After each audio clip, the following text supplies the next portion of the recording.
Selamat pagi para pemirsa di seantero jagat langit dan bumi. Selamat berjumpa kembali di seputar berita tidak pernah serius dan kata tetangga. Saya Tumijar dan rekan saya Karim dalam seputar berita nggak serius. Berita pertama, diberitakan belum lama ini seorang kakek tua berusia 90 tahun mendadak meninggal dikarenakan sakit yang dideritanya.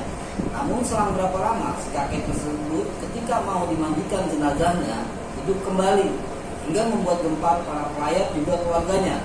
Ketika diwawancara oleh reporter kami, ternyata si kakek pada saat namanya dipanggil oleh malaikat pura-pura budek. Hingga akhir berita ini diturunkan, si kakek tersebut masih hidup hingga sekarang. Gara-gara budek tuh. Gara-gara budek Dia masih hidup. Coba kalau nggak budek, mati. dikubur. Jadi kubur.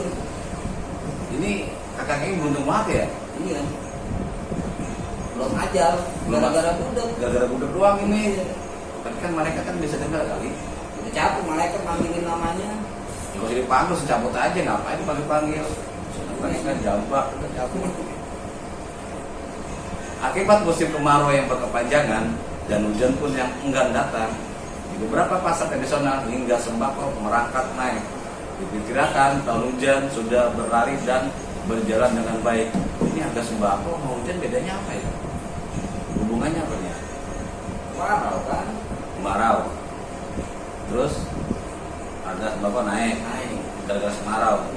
Kalau hujan harga turun. Hubungannya apa cuaca sama harga sembako? Enggak, ini yang gue pikir ini kok harga sembako mengangkat. Emangnya baik? Dia jalan kali dia awalnya. Agak jelas juga ini. Wah, berita ini. Ini pernah men. Suara, aduh. Langsung aja mau apa? Ada di Seorang supir truk tadi malam menyerahkan diri ke kantor polisi akibat kelalaiannya dalam mengendarai kendaraannya hingga melintas secara ugal-ugalan dan melindas polisi tidur. Sampai saat ini masih tertidur melintang di jalanan. Oh tadi supirnya ini ngelindas polisi tidur. Iya, Dia menyerahkan diri ke kantor polisi karena dia merasa bersalah telah melindas. polisi tidur. Bukan polisi lagi tidur kan? Bukan polisi tidur. Itu kan jumleng kan emang harus dilindas, nggak masalah dong. Ini ngapain nyerahin diri? Hah? Iya. Mungkin dia habis melindas jumlengan atau pagar rumah warga kali. Mungkin bisa jadi. Oh, gitu. Seorang suami di Jakarta menduga istrinya selingkuh dengan sadisnya si suami tersebut menyiram air panas ke dalam cangkir kopinya. Kok bisa? Sadis juga tuh suami. Jadi istrinya selingkuh. Oh, Disiram air panas nih. istrinya. Bukan, dia nyiram air panas ke gelas bikin kopi. Wah, pengen ngopi tuh suaminya. Ini nggak ada hubungannya. Nggak ada hubungannya. Seorang pria dilarikan ke rumah sakit dan langsung ditangani oleh dokter IGD rumah sakit setempat. Informasi yang kami terima dari para perawat, pria naas itu tersedak dan kesulitan untuk bernafas dikarenakan dengan sengaja memakan kuda setelah mengikuti pertandingan catur di lingkungan setempat. Jadi dia Kok bisa? dikeselan. Kan kuda besar, kok bisa dimakan? Keselan makan Oh, kuda catur. Kuda catur, keselan. Oh. Masuk IGD. Dia lapar bagaimana? Kalau makan, udah dimakan. Kok udah dimakan gitu? Nggak sekalian benteng sama pionnya dimakan Nah, gitu. dia langsung mencret-mencret ya. Salah kaprah nih. Seorang atlet lompat jauh memecahkan rekor dan membuat prestasi yang sangat gemilang dalam pertandingan bergengsi antar kampus. Namun naasnya atlet tersebut dinyatakan hilang setelah melakukan lompatannya dan membuat para korban juga panitia acara dibuat kebingungan. Setelah tim SAR melakukan pencarian, ternyata si atlet tersebut tersangkut di pohon toge. Hingga saat ini kondisinya masih selamat. Emang bisa ya nyangkut di pohon toge? Dia lompat jauh. Mungkin kejauhan lompatnya. Nyangkut. Ngapain kan kecil. Ini ngapain di pohon toge juga nyangkut ya? Cabut juga langsung copot di pohon toge. Itu kan selamat dia lu. Ya iya nyangkut di pohon toge, coba nyangkut di pohon asam. Sampai sekarang nggak turun-turun. Gitu ya. Seorang ibu di Jakarta dengan tega tidak mengakui anaknya sendiri. Si ibu tersebut berdalih hanya mempunyai 2 anak saja, yaitu L dan Al, dan bersikukuh keras tidak mengakui satu anaknya yang bernama Dul, karena si Dul adalah anak Betawi. Ya beda lagi ceritanya kemar kayak film Dua Anak Sekolahan kan. Oh iya benar. Dia ya memang kalau dulu kan ini Ada saja si ibu itu mengakuin anaknya kan. iya juga sih.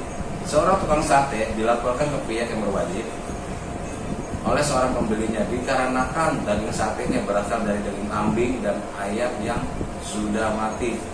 Nah sekarang kalau misalkan kambing sama ayam belum mati, emang bisa disate ya? Ya pembelinya aja yang stres. Kecuali kalau ayamnya daging ayam tiren, itu beda lagi. Ayam tiren Ya kan ayamnya dimatiin dulu baru dibikin sate. sate. Berarti ini yang belinya aja stres kayak lu. Mungkin pas lagi makan bukan daging sate kali, bukan sate ayam kali, sate curut makanya. Udah ada aja. Jelas nih sumbernya. Belum lama ini seorang anak melaporkan ibunya sendiri ke kantor polisi dengan tuduhan secara sengaja dan tega melakukan pembunuhan berencana. Dari kali ya. Di sini. Dan ternyata anak tersebut mengetahui ibunya akan memotong ayam. Apa hubungannya? Oh berarti anaknya salah paham. Misalnya mau motong apa, makanya motong ayam. Tapi ini udah di ke kantor polisi. Ya mungkin dia melaporkan bahwa ibunya mau motong ayam. Mungkin aja kan mungkin yang ngundang kali sudah akan makan gitu. Stres juga nggak jelas itu. Seorang siswa SD di kawasan Jakarta Selatan mendapatkan penghargaan dan berikan beasiswa oleh pemerintah setempat karena kecerdasannya menciptakan pesawat dari pesawat kertas tanpa mesin. Jangan anak SD, anak pang juga bisa bikin pesawat kertas. Yang ada dulu zamannya memang seperti itu. Ya kalau sekarang udah jelas lah beda lagi mainnya berbayar sama Mobile Legend. Penghargaannya di mana? Karena kertasnya bisa terbang kalau mesin. Dihargai juga tuh kertas bisa gope 2 kertas 1.000 bisa Iya, dihargai. kertas ditumpangin mesin ya berat lah gimana mau naik. Ini canggih juga anak SD-nya ya kan bisa bikin dia walaupun sama mesin. Jadi bisa dijual makanya penghargaannya kan dihargai pesawat dihargai. Gope 1, 1.000, 2 gitu. Ada penghargaan dihargai. Demikian pemirsa. Selamat berjumpa kembali dalam berita yang nggak pernah serius. Bener-bener nggak serius dah. Nggak ada yang bener.